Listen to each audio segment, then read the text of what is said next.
Bienvenidas y bienvenidos a un nuevo capítulo del podcast de EO Madrid. Mi nombre es Alan Deitch y para los que sean nuevos en el podcast y no sepan qué es esto de EO, les quiero mencionar que es una de las mayores organizaciones de emprendedores alrededor del mundo, con más de 17.000 miembros distribuidos en 213 capítulos alrededor de más de 60 países. Si tienen interés en profundizar sobre EO y lo que te puede aportar si eres emprendedor, pueden visitar la web de nuestro capítulo eomadrid.org. Y si tienen su propia empresa, importan o importan mercancías desde España o en España, Voz Continental es la empresa de transporte internacional marítimo y aéreo. Gestiona envíos regulares para pymes desde y hacia cualquier lugar del mundo que necesites. Es nuestro sponsor del día de hoy y si eres una persona ocupada y buscas una empresa de confianza que trate los envíos de forma individualizada a un precio competitivo, Voz puede ayudarte. Tras 40 años de experiencia, Voz Continental es sinónimo de transporte profesional, personalizado y seguro. Presencia en más de 100 países, siendo capaces de entender la idiosincrasia de cada región con el fin de ofrecer el servicio más personal y sencillo para el usuario. Así que ya sabes, Voz Continental. Sin más introducción, le damos la bienvenida a la invitada del día de hoy. Bueno, bienvenida Teresa. Buenas tardes, Alan. Un gusto. Igualmente. Bueno, el día de hoy tenemos acá a Teresa Martín Castro para que nos cuente toda su historia como emprendedora y como abogada exitosa que es. Muchas gracias. Empecemos desde el principio, si querés. Fenomenal. ¿Siempre supiste que querías ser abogada? No, yo empecé en esto por casualidad. Pero tengo que decir que encontré mi vocación, que me encanta, y siempre digo que si yo no fuera abogada, sería abogada. Mirá. Porque me gusta y se me da muy bien. Pero desde chica, cuando no querías ser abogado, no sabías lo que querías, ¿cómo te imaginabas a vos de grande? Yo me imaginaba cosas bastante absurdas, tengo que decir, porque yo tengo 53 años, nací en 1970 y yo decía, para el año 2000 tendré 30 años y ya tendré la vida completamente hecha y totalmente organizada y seguramente pues ya estaré trabajando en un sitio fijo donde seguramente llevaré un montón de años y me quedarán muchos años para jubilarme. Probablemente ejemplo de lo que yo veía en mi casa, mis padres, mi padre falleció, funcionarios, los dos, maestros en concreto. Y esto era el ejemplo que yo tenía en mi casa. En mi familia soy la primera emprendedora, nadie más ha emprendido y además soy la primera persona que pisó la universidad, tanto por la familia de mi padre como por la familia de mi madre. O sea que yo voy abriendo camino en todos esos aspectos.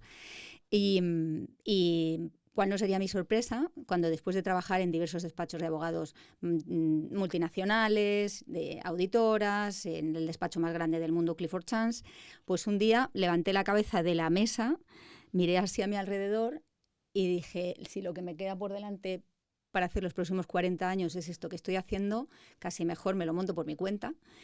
Y en ese momento estábamos en Clifford Chance, en ese momento otro compañero y otra compañera, que ahora son mis socios, y yo, pues hablamos con un conjunto de clientes que no pintaban nada en el despacho tampoco tenía especial interés en conservarlos, y montamos en nuestro propio negocio. Entonces, ¿cómo me veía yo de niña? Si a mí de niña me dicen que iba a emprender, no me lo creo. No me habría visto en esta situación que estoy ahora, pero creo que a la niña Teresa le habría gustado, la Teresa adulta. Claro, y de chica, ¿de dónde sos? ¿De Madrid o dónde? Yo soy de Madrid. Y en Madrid ¿Cuántas generaciones? La primera. En Madrid yo siempre le digo a la gente que nadie es de Madrid. Entonces, en realidad, hay madrileños de... Yo soy madrileña de Segovia. Claro. Porque mis padres son de Segovia, pero mis abuelos, uno de ellos era de Salamanca. Y ahora hay infinidad de madrileños que son de Marruecos, infinidad de madrileños que son de Ecuador o que son de México. Y Madrid es una ciudad abierta en la que te puedes hacer un camino por meritocracia. Eso la diferencia mucho de una gran cantidad de ciudades de España y mucho de otras ciudades del mundo. Y es una ciudad de oportunidades. Madrid es una ciudad que se parece mucho más a las otras capitales del mundo, como Lisboa o como Londres o como Nueva York, de lo que se parecen entre sí pues Barcelona y Salamanca o Birmingham y Manchester. Claro. Entonces, entre estas ciudades grandes capitales hay grandes cosas en común y una de ellas es la posibilidad realmente de ascender en la vida, de progresar, de hacerte tu camino y de llegar por méritos propios a ser una persona relevante en tu comunidad. Y desde chica, si bien vos decís que no te imaginabas siendo abogada, te imaginabas una carrera de otro estilo, ¿tenías rasgos que ahora retroactivamente decís, sí, a mí me gustaba pelearme mucho? Sí, yo creo que hay cosas que nacen con la personalidad. y por mucho que las cultives, a lo mejor no llegas a desarrollarlas o anularlas. El liderazgo es una de ellas. El liderazgo es algo que realmente se suelen hacer con ello y yo es algo de lo que me siento orgullosa de haber tenido siempre. El valor. Siempre he sido valiente para hacer las cosas. La ambición, la curiosidad, el rigor. Pues son cosas que, pues si de niña eres buena estudiante y sacas buenas notas, lo normal es que de mayor hagas buenos contratos, ¿no? Porque creo que puede tener un cierto hilo conductor. Entonces sacabas buenas notas. Sí, sacaba unas notas fabulosas. Y eso fue parte también del poder haber ido logrando las metas. A mí hubo varias cosas que me ayudaron mucho en mi carrera como estudiante. Saqué siempre unas notas magníficas y siempre aprendí idiomas. Y eso pues me permitió sacar una nota excelente en la carrera universitaria. Yo estudié en ICADE, estudié Derecho. En ICADE es la Universidad Pontificia Comillas de aquí de Madrid. Y luego hice el máster del Instituto de Empresa, del IE, donde saqué el número 1 de mi promoción. Y eso también me ayudó a posicionarme como una persona relevante y a encontrar mejores trabajos.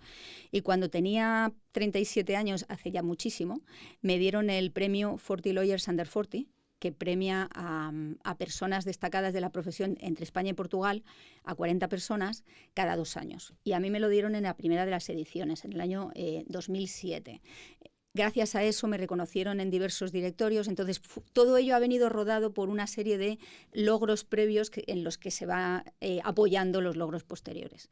Dicho lo cual, lo que a mí me hace más feliz, de lo que estoy más orgullosa, es de mi familia. Claro.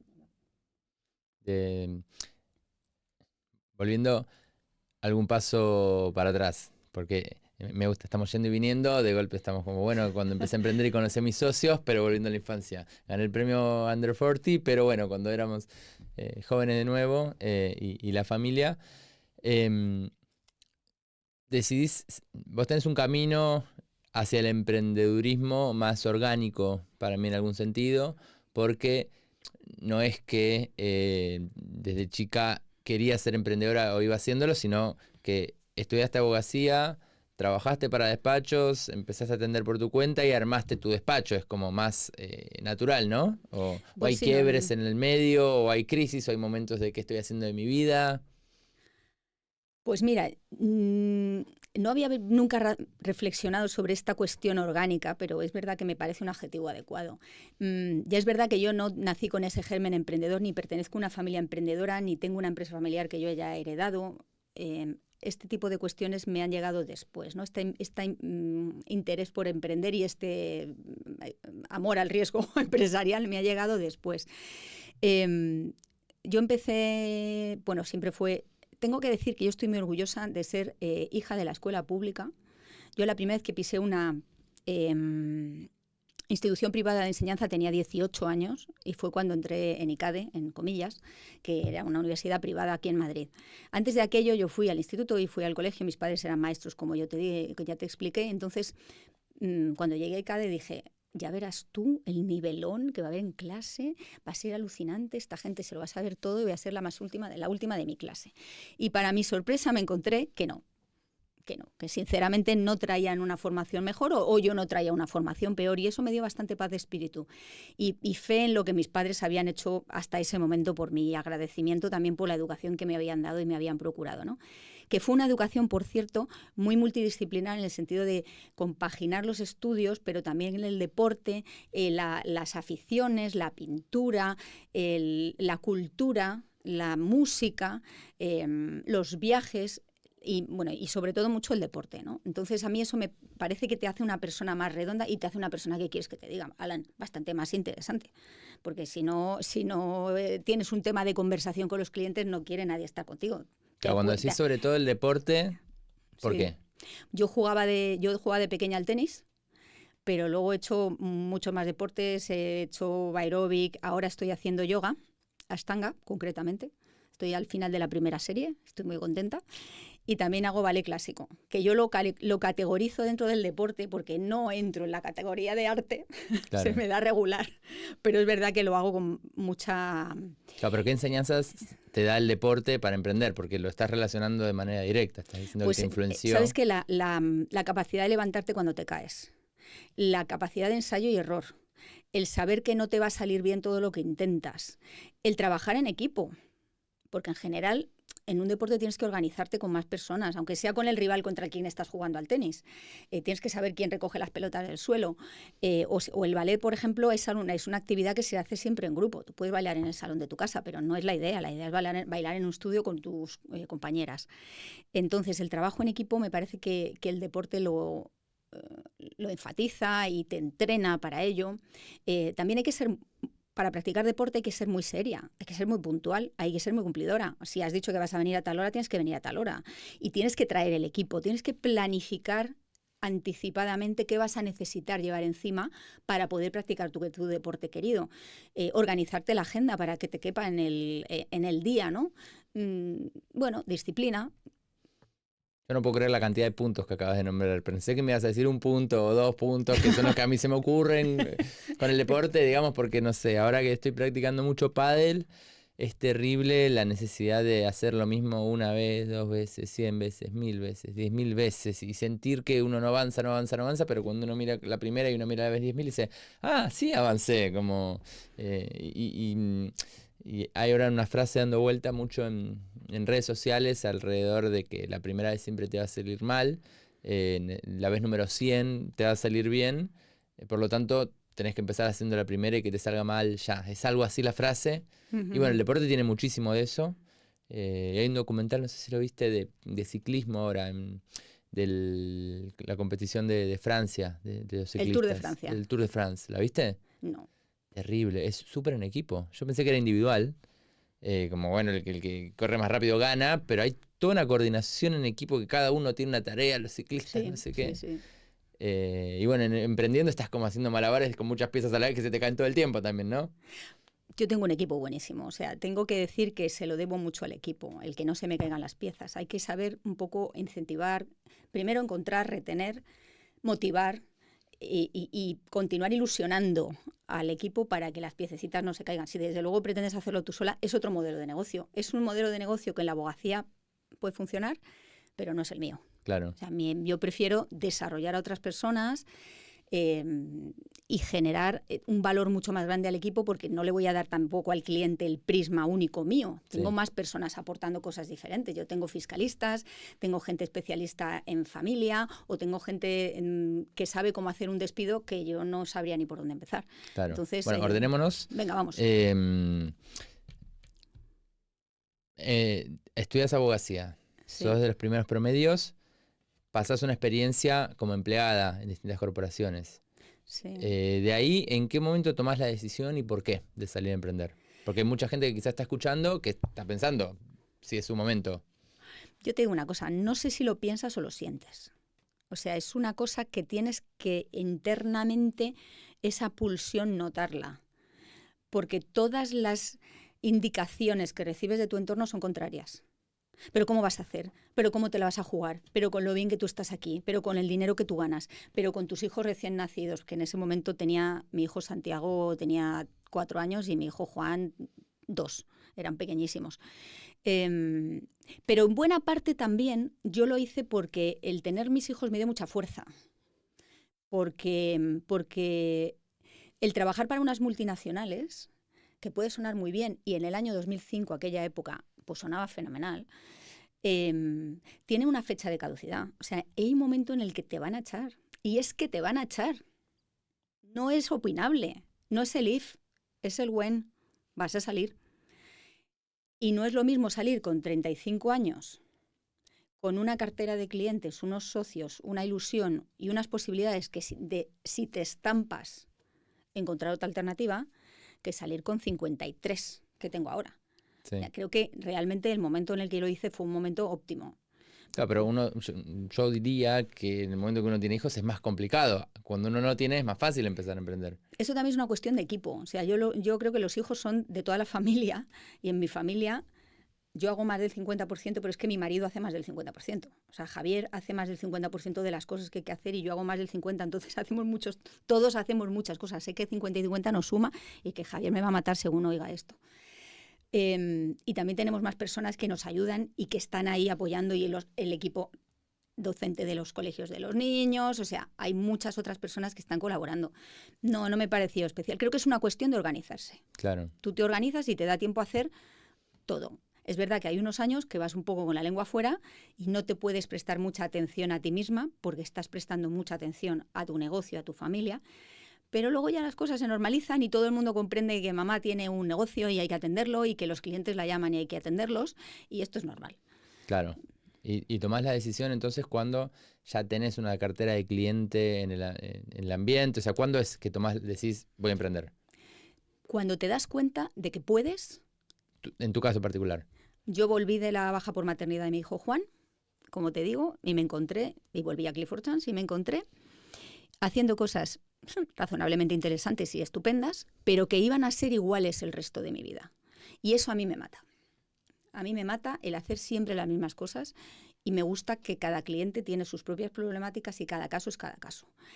Creo que haber continuado en un despacho multinacional como aquel habría estado muy bien, habría aprendido cosas, pero me habría estancado hasta cierto punto. Me encontré en una situación estable económica y emocionalmente y me apeteció correr ese riesgo. Y además las cosas me salieron muy bien, con lo cual los primeros meses que pueden ser más desesperanzadores o más disuasorios, pues al revés, fueron muy buenos y aquí estamos. El resto es historia. ¿El resto tan lineales? ¿El resto es historia? Bueno, luego ha habido muchos cambios en la firma. A ver, empiezan, consiguen los primeros clientes, se mudan. ¿Dónde fue? ¿Tenían la primera oficina? La primera tuvimos en la calle Almagro de Madrid, que era una oficina preciosa. Pues al principio no sabes lo que era aquello. O sea, no conseguíamos ni que viniera la gente a hacer entrevistas. O sea, no teníamos abogados porque había en ese momento, 2005, tanto trabajo y tan bien se pagaban los honorarios que la gente no quería cambiarse de trabajo. No había gente que quisiera venir a hacer. Entonces tenías que convencer a alguien a arriesgarse de venir a tu startup. Claro, efectivamente. Y entonces, ¿quiénes venían? Quienes creían personalmente en ti. Mis alumnos, soy profesora del IE, entonces mis alumnos del IE sí que creyeron en mí, hijos de clientes, amigos de amigos. O sea, al principio era un poco casi casual el equipo que formamos, pero que personas a las que no tenemos sino que agradecerles que creyeran en un proyecto que podía salir bien o que podía salir mal en un momento en el que existían muchas otras alternativas y eran buenas. Ahora recibo 4 y 6 currículums al día. Claro. Al día. O sea, la situación es totalmente diferente. Ahora tenemos una reputación corporativa, tenemos una presencia en directorios, tenemos un montón de clientes más, entonces es mucho más sencillo. Pero aquello era, de verdad te lo digo, dramático. Claro, lo difícil es al principio, que más plata no les podías ofrecer. Entonces, ¿por qué venían? Porque creían en mí personalmente, bueno, Juan o en Gema o en quien fuera que creyeran personalmente. Era un tema casi más de afecto personal. Los clientes eran un poco menos difícil, fíjate, porque los clientes, como siempre teníamos y continuamos con ello, ese trato personal de cada uno de los socios del despacho con los clientes, pues realmente ellos no sufren o dejan de sufrir lo que haya en el back office. O sea, si luego tú te tenías que quedar haciendo el contrato en primera persona, no era una cosa que les fuera a afectar. Ahora ya tengo un equipo muy bueno y los clientes conocen al equipo y me siento mucho más cómoda y es mucho más sencillo atraer y retener clientes. Pero bueno, yo creo que el primer reto en aquel momento fue precisamente el de atraer personas y poder formar un equipo. Y en ese momento estábamos en la calle Almagro. Luego nos fuimos a la calle Zurbano, que no está muy lejos, y ahora estamos en la calle Claudio Cuello, que es una oficina preciosa que tú bien conoces, porque hemos hecho los foros allí, y muy bien. Entonces, armás tu equipo, convences a los primeros locos a que se sumen. Conseguís los primeros clientes que en realidad, bueno, son contactos que venían trabajando, se entiendo. ¿Cómo lo hacen? O sea, ¿cuál es el diferencial del estudio que hace que los primeros clientes digan, bueno, vamos, con Teresa y compañía, con Mavens? Lo que nos diferencia es que nos importa. Lo que hace el cliente, nos importa el cliente en sí, nos importa la persona que está detrás del cliente, nos importan, sinceramente. No queremos tener miles de clientes, sino cientos de clientes satisfechos. Hay otros posicionamientos en los que hay despachos masivos, que hacen copia y pega de cosas anteriores. Nuestro trabajo no es así. Y es un modelo de negocio que nos está resultando muy satisfactorio, porque ya llevamos pues toda esta pila de años y los clientes nos mandan a sus amigos. Entonces algo debemos de estar haciendo bien. el propósito de nuestra firma, el propósito corporativo es derecho y fiscalidad para ayudarte a conseguir tus máximos objetivos. Y es verdad, no nos limitamos a hacer un trabajo mecánico, sino que realmente queremos entender qué necesita esa persona desde los planos profesional, personal, desde el momento presente en el desarrollo del negocio y cuando vaya a desinvertir, y acompañarle durante todo ese camino. Y para eso te tienes que tomar la molestia de verdad de interesarte sinceramente por esa persona. Y esto es algo que nos diferencia. Y la gente lo percibe como algo diferencial. Claro. Y además, vos, dentro de tu carrera y dentro de los primeros pasos del estudio, ¿te especializaste en alguna rama específica del derecho? Pues mira, te diré que cuando me fui de Clifford Chance me tocó volver a aprender a hablar. Porque yo había trabajado antes en PricewaterhouseCoopers, Landwell, antes de aquello estuve en Gómez Acebo y Pombo, y luego en Clifford, como os he dicho, y allí se habla una especie de mezcla de inglés y español que el ser humano medio no comprende. Entonces me tocó reconvertir la conversación y adaptar niveles de lenguaje a interlocutores diferentes. Lógicamente, si estás con la dirección de asesoría jurídica de una multinacional americana que está invirtiendo en España, recuperas ese nivel de lenguaje. Pero la persona normal, empresario mediano español que está en un momento de cambio, sea para bien, porque va a crecer, sea porque pasa de generación, sea porque va a cerrar, pues tú no le puedes hablar del gross up y de la COC ni de la no sé qué decirte. No, sí, también hay un tema quizás... Las cláusulas MAC. O sea, es que tú no le puedes hablar de una cláusula MAC a una persona que está desquiciada porque va a perder su negocio. Entonces tienes que decirle, mira, en los contratos hay algunas cláusulas que en caso de que cambie sustancialmente el negocio generan un vencimiento anticipado de la deuda. ¿Ves? Y la persona lo entiende y es feliz. Entonces, yo tuve que reaprender. En ámbitos de especialidad, mi especialidad son el derecho corporativo, las operaciones de adquisiciones y fusiones, los acuerdos de socios y los desacuerdos de socios, que ese es un tema que los abogados lo abordamos, porque típicamente nos pasa recurrentemente, en carne propia, quiero decir, si quieres luego te explico, y los contratos, las operaciones mercantiles, los consejos de administración, soy miembro de varios.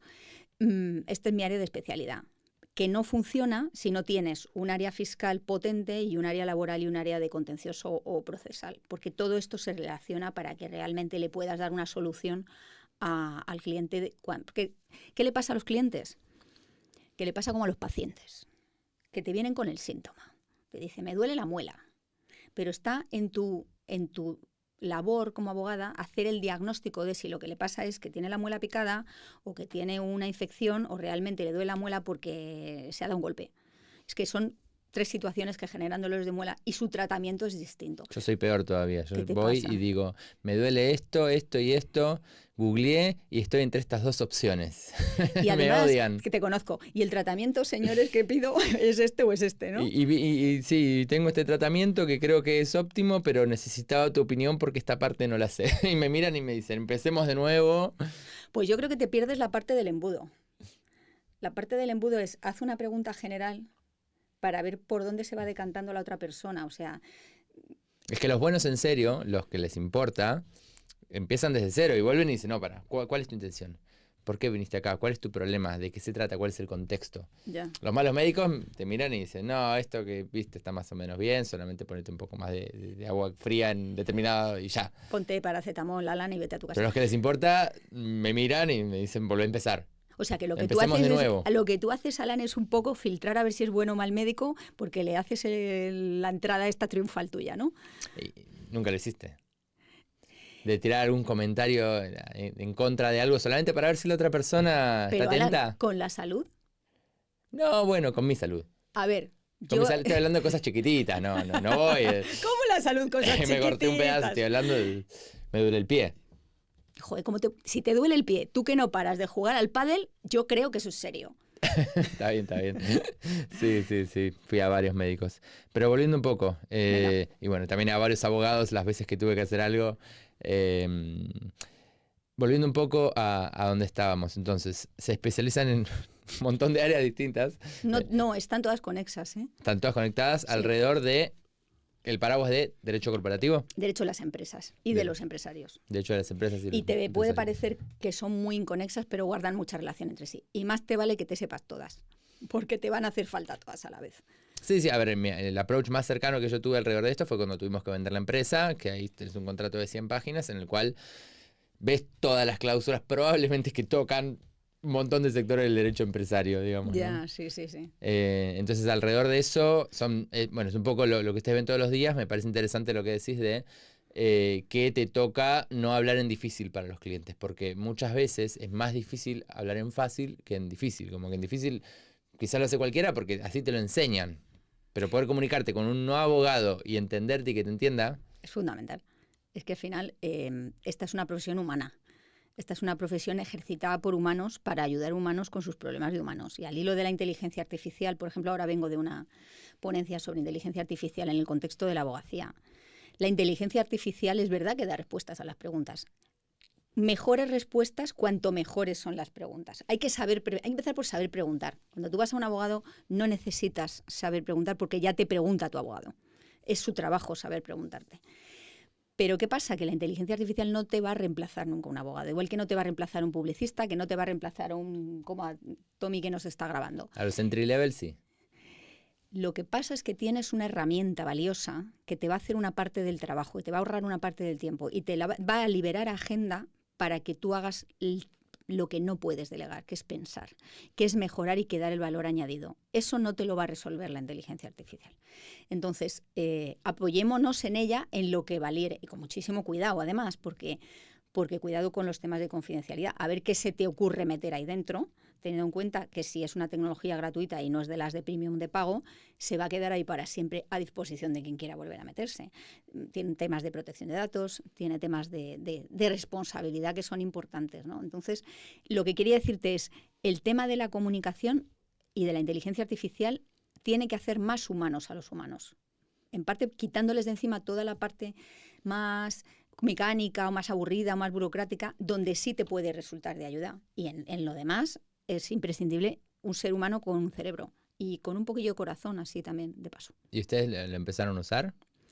No masivamente, porque no lo hemos necesitado, pero es algo que tenemos un equipo creado en el despacho para estudiarlo y es algo que tenemos que valorar. Pero no masivamente, sinceramente. Es que nuestro posicionamiento no va por ahí. Ya llegaremos a ver cómo lo utilizamos y si lo utilizamos limitadamente. También yo quiero desarrollar a mis abogados lo más posible por sí mismos para que sean lo más completos. La inteligencia artificial tiene un problema para las personas más jóvenes y es que les falta quizá o no realizan el aprendizaje que precisan para poder desarrollarse profesionalmente de la manera más profunda y por otra parte se puede llegar a prescindir de ellas. O sea, hay empresas que pueden llegar a prescindir de gente junior y entonces esa gente se va a quedar sin pasar esa etapa esencial de su vida, que es ensayo y error, aprendo de mis mayores, cometo un error y me meto en un despacho y digo, oye, he cometido un error, ¿cómo salgo de aquí? Entonces, esa parte me da un poco de preocupación por esas personas tan jóvenes que están tan volcadas en la tecnología y que no realizan un conocimiento humano. El verano pasado fuimos mi marido y yo a Marruecos. Y una de las actividades típicas de ir a Marruecos es subirse en unos camellos y llegar al desierto, ¿vale? Horrible que los agarran de las narices. Yo la hice, me encantó la aventura, pero no me gustaba cómo agarraban a los camellos entre sí. Estaban como muy atados. Sí, bueno, la verdad es que el trato que le damos a los animales a veces no es muy correcto. Pero bueno, el caso es que llegas al final del periplo por el desierto, que es maravilloso, que no sé, es preciosísimo, nos encantó. Y llegas y la actividad consiste en juntarse alrededor del fuego, contar historias y cantar. Y a mí aquello me resultó muy indicativo del ser humano como animal mamífero, que se reúne en grupos y en los grupos hace cosas sociales. Es un animal social. Y al final nos hemos pasado miles de años alrededor de una hoguera, después de encontrarse el fuego, o sin hoguera, supongo, cuando no se conocía esa tecnología, contándonos historias. Y al final es que en nuestro ADN el contarnos historias unos a otros está in situ. De modo que no se puede suplir por una pantalla. Al final te subes en un dromedario que te lleva por el desierto y te llegas a ese círculo con un fuego en el medio, que ninguna falta hacía abrir el fuego porque es que hacía un calor de 40 grados, pero bueno, el folclore incluye hacer fuego. y dices, es que esto lo han hecho mis ancestros de milenios. Entonces vamos a respetar un poquito que esto forma parte de la cultura del ser humano, ¿no? Y no se puede reemplazar por una pantallita. Del mismo modo que ya he comentado que soy profesora del IE, las clases no pueden reemplazarse por Zooms. Se aprende mucho más en presencial. Son prácticas las clases online, te puedes meter en instituciones que están muy lejos y de otro modo no podrías llegar a conocerlas, puedes complementar, pero de verdad, lo que se aprende al lado de un ser humano es mucho más. Lo que se soluciona al lado de un ser humano, los conflictos, por ejemplo, se solucionan mucho mejor en persona que jamás por una llamada telefónica o, Dios nos libre, por correo electrónico. Claro, también hay una evolución. Al principio de la comunicación, arreglar algo por teléfono era mucho mejor que arreglarlo por carta. Ahora, arreglarlo por videollamada es mucho mejor que arreglarlo por teléfono. Arreglarlo en persona todavía sigue siendo mejor que videollamada, pero cada vez que la tecnología da un paso importante, es un se instrumento. empieza a asimilar un poquito más. Pero cada vez que da un paso importante es un instrumento. Y nuestro deber, como profesionales, como empresarios, como abogada, es conocerlo. No decir, ay, no, yo aquí no me meto, qué horror, esto es dificilísimo, blockchain, qué espanto, cuánto contamina. No, mira, estúdiatelo, apréndetelo. ¿Para qué te sirve esto? ¿Para qué les sirve a tus clientes esto? Te lo aprendes y lo pones a tu servicio. Y hay que estar continuamente estudiando. Claro. Continuamente. Por cierto, acabo de volver, que esto es importante, del curso de Harvard de EO with Harvard. Justo, por eso tengo jet lag. He vuelto justo antes de ayer. Bueno, buenísimo. Y dentro de ese curso, ¿vieron estos temas o...? El curso fue apasionante. El curso fue apasionante y agotador. 96 participantes, 12 grupos de 8 personas. A ver, para el que está escuchando, es un curso que Harvard organiza específicamente para miembros de EO. Correcto. ¿De dónde? 25 países. Tremendo. 39 capítulos distintos. 25 países, 96 participantes, 4 días. O sea, puesto así parece como un tráiler de la tele, ¿no? Sí. Entonces, te vas allí, te alojas en las instalaciones de Harvard, que son espectaculares, Executive Education, y está planificado para que aprendas, no para que te enseñen, sino para que de verdad aprendas. Es impresionante el aprendizaje que puedes llegar a realizar en 4 días. Lógicamente, cuanto más te has preparado los casos prácticos, que hay 7 casos prácticos. ¿Casos de qué estilo? Método del caso. Te dan típicos de Harvard.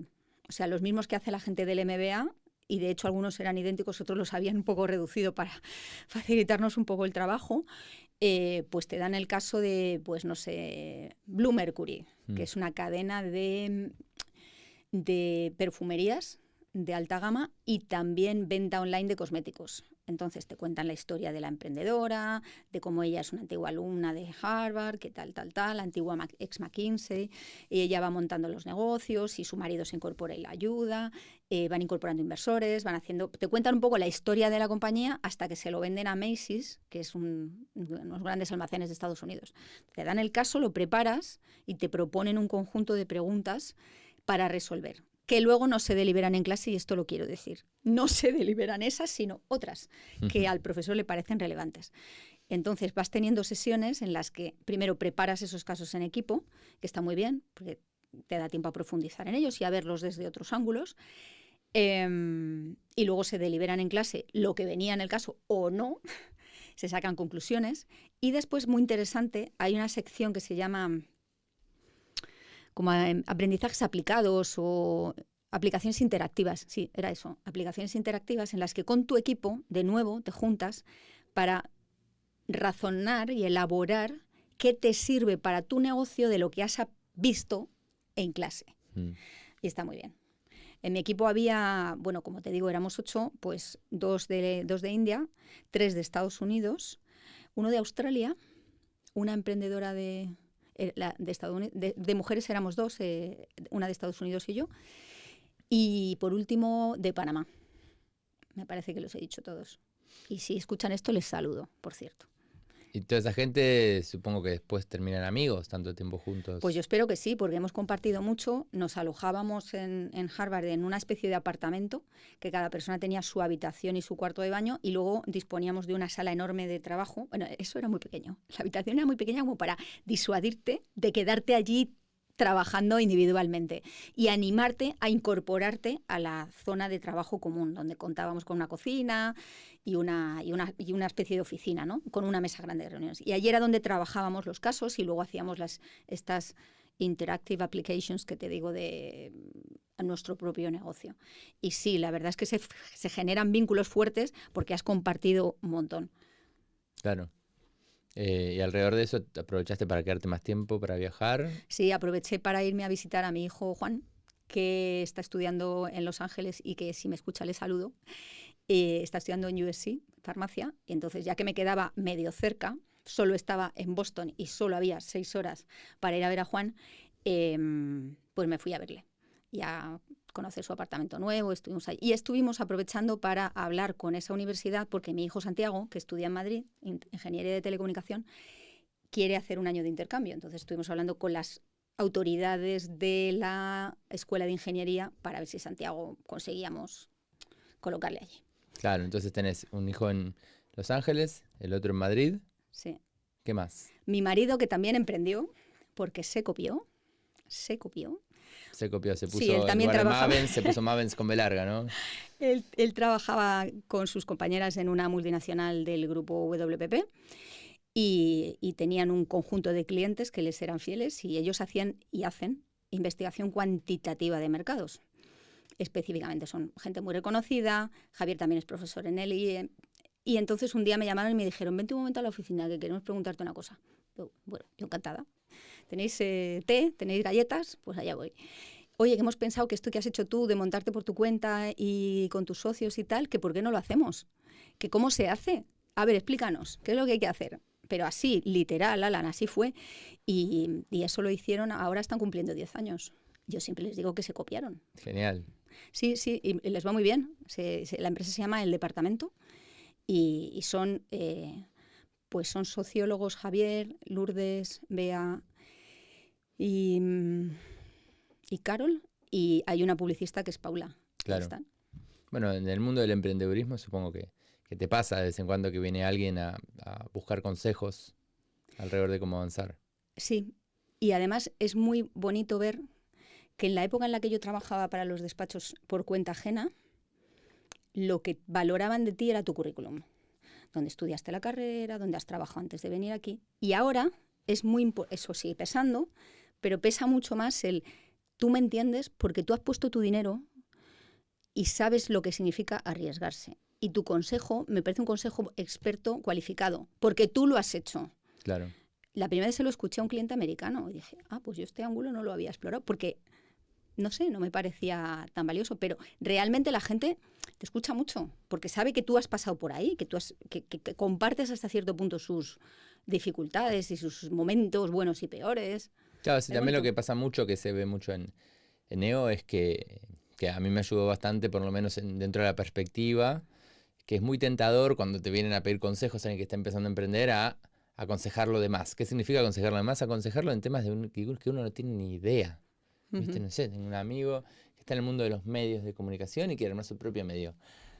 ¿Hasta dónde lo puedo aconsejar habiendo tenido una agencia de data? Y hasta cierto punto, en determinadas cosas, pero para mí es muy importante saber frenar y decir, mira, en este tema de esta industria, yo no sé.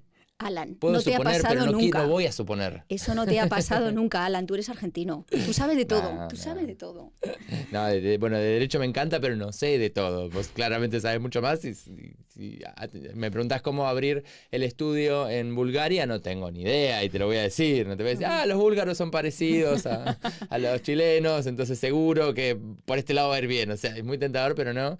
Y para mí está bueno también, por si hay alguien escuchando que está emprendiendo y lo que sea. No sé si te pasó, yo cuando empecé, un montón de gente que ya había emprendido me ayudó completamente desinteresada, gratis, y eso pasa porque esa gente también llegó ahí apoyada por otros, y bueno, EO se trata mucho de eso. Para mí está bueno como que no tengan el miedo de salir a pedir consejo, porque la mayoría de la gente se siente identificada. ¿En qué año emprendiste tú? Cuando empecé. 2015. Yo es que emprendí 10 años antes y no solo no existía esa ayuda, sino una importante incomprensión y unas barreras considerables. No existía, yo no estaba en ningún tipo de red de emprendimiento, como ahora sí me siento mucho más acompañada de Neo, antes he estado en otras, pero no creas, ¿eh? Por otra parte, en los abogados siempre hay un germen de emprendimiento y de tener tu propio despacho. O sea, es algo que ya se viene pensando de siempre, no lo hace todo el mundo, obviamente, pero yo no empecé con esa red y creo que es muy bueno ayudar a la gente y yo estoy encantada de hacer ese trabajo y de hecho hay hijos de clientes que vienen y te cuentan, me pasa esto, pues esa hija de ese cliente que dice, quiero poner una startup, pero ayúdame tú, que yo creo que tú le has ayudado mucho a mi familia y es estupendo. Bien, ¿y redes entonces de emprendedores hoy sí formas parte? A mí, yo me he creído eso de que Neo hay que destinar, o le sacas más partido si le destinas las 4 o 5 horas del foro de cada mes y otras 4 o 5 horas más. Y estoy tratando de sacarle todo el partido posible, asistiendo a las formaciones, learnings, a los eventos. Voy a organizar, lo digo en primicia, voy a organizar un taller de delegación en el despacho. Ya te llegará la invitación. He estado en Harvard, aprovechando esa oportunidad de formación con otros compañeros de EO. Yo creo que es un foro bien interesante. Bueno, es bastante reciente tu incorporación. Solo llevo 10 meses, pero me ha cundido bastante. ¿Sí? Sí, estoy muy contenta. Me ha gustado mucho este trayecto. No todo me entusiasma, pero creo que es un lugar en el que se comparte las inquietudes que tienes, no tanto en tu día a día de atender el negocio concreto de, pues eso, de abogacía, sino en tu faceta de empresaria. Y encuentras gente con la que puedes compartir de manera transparente tus áreas de vulnerabilidad y al final todo el mundo tiene bastante los mismos problemas. Y eso lo he visto en Harvard también. O sea, las personas que formaban parte de nuestro equipo y también el resto de los hasta 96 que éramos, comparten bastantes de las inquietudes. Al final el momento económico en el mundo es similar y al final el mundo es muy globalizado. Y conocer gente de otros países te permite comprender que tus problemas no son solo tuyos y de la ciudad de Madrid ni del barrio de Salamanca, sino que tienes que abrir un poco la mente. Entonces, bueno, yo sobre todo utilizo este tiempo, digamos, extraescolar para EO. Pertenezco a algunas otras asociaciones, pertenezco a EGECON, que es Ejecutivas y Consejeras, que es una estupenda asociación, mucho más grande, tiene como 3.000 quizá miembros, y hombres y mujeres, y ofrece muy buena formación. Bueno, soy miembro del Colegio de Abogados, obviamente. Soy miembro del Instituto de Empresa, miembro de antiguos alumnos, soy miembro del claustro, soy profesor, soy directora del programa de Money y ahora me han hecho directora del programa de reestructuraciones, lo cual está siendo muy apasionante porque he cambiado cosas en el programa para hacerlo más, que tenga más sentido, y hay gente que le ha sentado fatal, porque ya tenían preparadas sus transparencitas y su presentacioncita y su clichecito, y entonces si le dices, oye, mira, cambia un poco no pasa nada. Forma parte de las responsabilidades y me gusta. Bueno, igual con todas las cosas que haces de tu vida, que digas que a EO dedicarle 10 horas al mes está buenísimo, no es poco halago para la organización.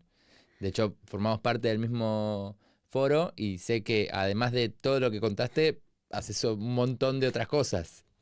Bueno, hay otra cosa que hago los fines de semana, que es ser voluntaria de Cruz Roja. Soy voluntaria en un centro de acogida temporal de inmigrantes. Voy los viernes por la tarde y los sábados por la tarde. O sea que no impacta con nada. El viernes por la tarde, en principio la gente no hace gran cosa y el sábado por la tarde tampoco. Luego ya por la noche salgo y lo que corresponda, ¿no? Y entonces ayudo a las mujeres de ese centro, que son mujeres inmigrantes típicamente indocumentadas. Hacemos un taller de yoga básico, objetivo fundamental, no lesionarse. Y el sábado hago un taller de cómo se hacen en España las entrevistas de trabajo. Les enseño a hacer entrevistas de empleo a personas inmigrantes para que puedan insertarse en la sociedad, encontrar un medio de vida. Y no me toma mucho tiempo, pero sí mucha energía, porque son personas muy vulnerables que están en unas situaciones muy críticas y muy diferentes de las personas a las que yo trato en mi día a día. No son gente con la que yo habitualmente trate. Entonces me toca, fíjate si me toca reaprender a hablar, que he aprendido a hablar sin subjuntivos, que no es tan difícil, ¿eh? Tú te pones y lo consigues. En un rato inténtalo. Sin Porque subjuntivos. si hablas con subjuntivos se te pierden. Los subsaharianos y los magrebíes se pierden mucho con los subjuntivos. Entonces hay que encontrar maneras de... No, está bueno porque también te acostumbra y te colabora con tu objetivo de hablar más simple para los clientes. A los clientes les hablo con subjuntivos. Ahí tenés como varios niveles, entonces. Uno estás parado, vas a la total. clase y hablas en difícil, vas a los clientes y hablas en Pues, fácil. por ejemplo, la frase quiero que vengas, Sí. tiene un subjuntivo. Eso se lo dices a alguien que no ha aprendido español, es un lío, porque ¿cómo conectas vengas con el verbo venir? Es demasiado irregular. Sí. Entonces puedes decirle algo como es importante venir. Y es un infinitivo. Y esa frase es muy sencilla. Es Sí. importante venir, es mucho mejor que quiero que vengas. Quiero que vengas puntual a mi taller. Sí. Lo dices, no te va a llegar puntual. Le dice, es importante venir puntual a mi taller y lo entienden. Es un ejemplo de hablar sin subjuntivos. No, bueno, imagínate un subsahariano tratando de entender a un argentino. Porque además acá tengo todos los incentivos para hablar todo el tiempo en argentino porque a la gente en general le cae bien el acento.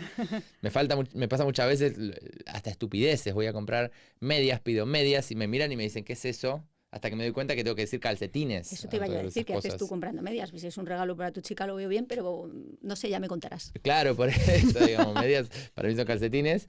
Entonces, tenés en la Cruz Roja, te requiere un foco mental, lo haces hace muchos años ya, ¿no? Estoy empezando mi tercer año. Y eso, ¿por qué lo haces? En primer lugar, porque puedo. Porque tengo el tiempo y porque tengo los conocimientos. Y porque lo necesitan. Y me apetece. Es el momento. No he podido hacerlo antes. Antes estaba más pendiente, mis hijos eran más pequeños, tenía más lío. En este momento ha llegado esa necesidad de decir, vale, esto está todo fenomenal, tengo mi negocio, tengo mis asuntos, tengo mis clases, pero quiero dar algo a los demás. Porque son personas profundamente vulnerables que han venido a España a contribuir con su trabajo, a ayudar en cosas que típicamente no van a querer hacer mis compatriotas y los necesitamos. Y están en una situación lamentable porque les falta un papel. A ver, estoy generalizando el perfil habitual con el que yo trato. No todo el mundo ni le falta papeles ni viene con tan buena intención. No soy tan ingenua. Pero sí hay una población que está intentando buscarse la vida en este país. Y te recuerdo cómo empezamos la conversación. En Madrid nadie es de Madrid. Es que Madrid hace 70 años era un pueblo así de pequeño. Y aquí llegó mucha gente de toda España y hubo muchos españoles que se fueron emigrados y que se fueron refugiados a España, a Francia, se fueron a México, se fueron a Argentina, muchos de ellos, y se les recibió con los brazos abiertos. Entonces, yo creo que estas personas merecen que se les ayude y yo puedo hacerlo y esto es lo que estoy haciendo. Bueno, y si vamos a como empezamos la conversación, para esa gente, ¿existe la meritocracia en Madrid? Para esa gente existe la meritocracia en Madrid y te puedo poner nombres y apellidos. Y no hay día más feliz en el centro de acogida temporal de inmigrantes que el día que se va uno. Sinceramente. Es una alegría. Cuando ves con su maleta haciendo una especie de check-out y firmando que se va y devolviendo su tarjeta de abrir las puertas y tal, pues es una alegría. Y esa persona ha encontrado trabajo, ha encontrado un sitio donde vivir. Y yo es que era peluquera y he encontrado un sitio de peluquera y vivo en el edificio encima de mi peluquería. O sea, nada me puede hacer más feliz que ser peluquera. Adiós y que te vaya bien. Claro. Sí. No, está muy bueno eso. Y pasaste por encima la otra de tus pasiones, diría, fuera del trabajo y fuera de la Cruz Roja y fuera de tu familia y fuera de estudiar y fuera de dar clase, sí. Que es el yoga, ¿no? Esto también lo he empezado hace poco. Porque me parece maravilloso. El yoga me parece una disciplina muy completa, muy profunda, infinita, porque anda que no llevo años yo haciendo yoga sin mucha dedicación, igual puedo llevar 6 o 8 años, pero haciendo Ashtanga Yoga, que es el tipo de yoga que estoy haciendo ahora, llevo pues eso, desde octubre, más o menos desde que entré en EO, empecé un poco a la vez. Y esta es una disciplina infinita. Cada día puedes mejorar, pero hay días que no mejoras porque no te encuentras bien. Hay cosas que te salen un día, pero luego dices, ¿cómo es posible que lleve 10 días y esto no me sale? Es un yoga de mucho esfuerzo físico. Ashtanga, no es aeróbico, ¿no? Ashtanga. No es aeróbico, no es nada aeróbico.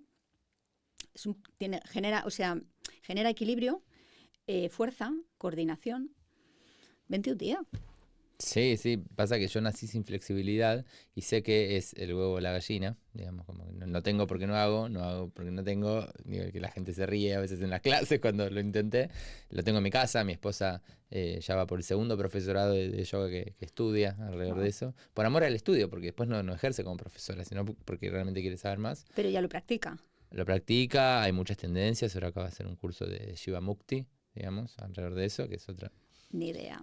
otra rama que va también por el lado del veganismo y el respeto a los seres vivos, como que cada uno tiene su rama, y particularmente dentro de lo que vos haces, yoga cuenta como desconectarte mentalmente.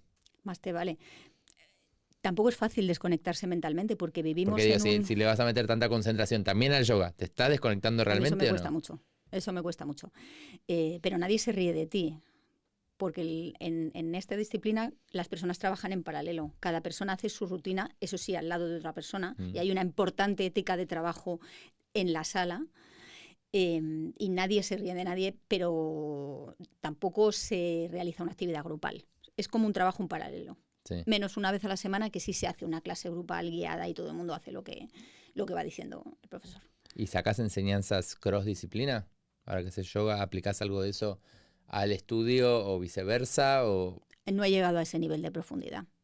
Es verdad que el yoga tiene una componente teórica y espiritual y no sé qué, pero eso necesitaría sus horas de estudio que no las tengo, ni es el momento. En realidad con tu experiencia quizás es al revés, quizás aprendiste a concentrarte en el trabajo y esa es la concentración que hoy llevas al yoga. Pues igual, no se me había ocurrido, puede ser. A mí me termina pasando como muchas veces eso y de hecho cada vez que subo una experiencia nueva, todo el tiempo uso metáforas, digamos, entre disciplinas, digamos, no sé. Yo pasé de la política a la empresa, entonces muchas de las cosas que eran campañas políticas ahora son campañas publicitarias de la empresa. Ganar un cliente es como ganar un voto, entonces yo me imagino también que si pasaste por la abogacía, por Cruz Roja, por yoga, bueno, ahora con lo de Harvard, también empezás a encontrar paralelismos, ¿o no? O A sea, mí lo de tu Harvard tu cabeza funciona centralmente por el derecho, ¿o no? eso es lo que más energía dedico, es a lo que más tiempo dedico. Supongo que hasta en las discusiones familiares de golpe te imaginás como si fuera una discusión legal. Pues tengo que decir que no tenemos tantas discusiones familiares. Tenemos una armonía familiar afortunadamente muy buena. El derecho es a lo que más me dedico, lógicamente. El despacho es mi principal ocupación. Y entonces, el despacho es tu principal ocupación, no hablemos casi nada de tus clases, pero supongo también que se retroalimenta todo ese mundo. Pues mira, de mis clases lo que saco es un talento espectacular. Y tengo una gran cantidad de abogados y de abogadas en el despacho que han pasado antes por las aulas.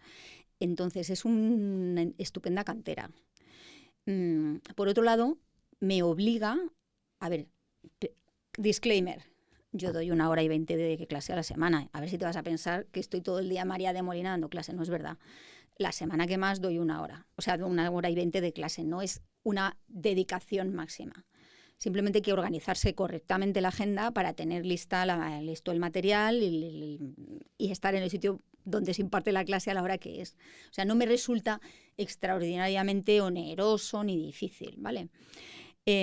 Las clases y el contacto con las personas mucho más jóvenes que yo me mantienen alerta y necesito contarles cosas relevantes de lo que está pasando hoy. No puedo contar cosas de hace muchísimos años, por muy sexys que fueran los casos. Y ese, de hecho, es uno de los... Si tengo que formular una queja sobre el curso de Harvard, es que los casos eran un poco antiguos, relevantes, buenos, completos, profundos. Pero ahora la realidad es otra. Pero la realidad, o sea, ninguno de ellos trataba sobre negocios digitales, más al margen de este e-commerce que te digo de la perfumería.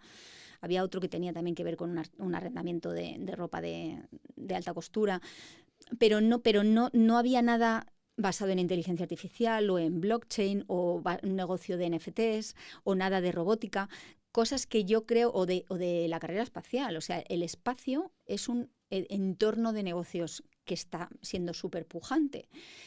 Y los casos son brillantes. A ver, es Harvard, ¿sabes? Los casos son alucinantes. Un poco antiguos. Claro. Lo compensaban con, sí, las clases magistrales o las keynotes que te hacen mientras cenas, que es también un formato que es muy habitual allí. Esas sí que tenían más que ver con las cosas más de rabiosa actualidad.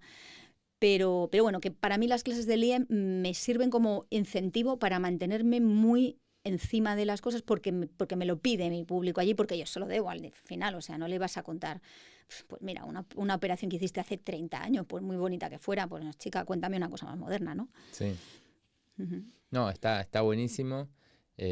Creo que ya llevamos conectados casi todos los temas posibles Sí. alrededor de esto. Seguro que siento que si sigo haciendo preguntas siguen saliendo mini actividades tuyas que de golpe son enormes alrededor de esto. No te creas, porque según hemos parado hace un momento porque había que hacer una cosa aquí en la pantalla, estaba pensando, ¿hay alguna cosa que se me ha quedado sin decir? Y la verdad es que, aparte de que voy a mandar recuerdos a mis sobrinos, como me has pedido, entonces mando muy cariñosos recuerdos a Alonso, a Álvaro y a Andrea en Estados Unidos, a Ander y a Maya. Y a mi hermano Andrés y a mi hermana Araceli. Bueno, buenísimo. Enviados, entonces los saludo. Muchísimas gracias por haber venido el día de hoy. Súper interesante tu historia. Y bueno, nos vemos en el próximo capítulo de EO. Muchas gracias, Alan, por contar conmigo y encantada de colaborar con EO en lo que necesitemos.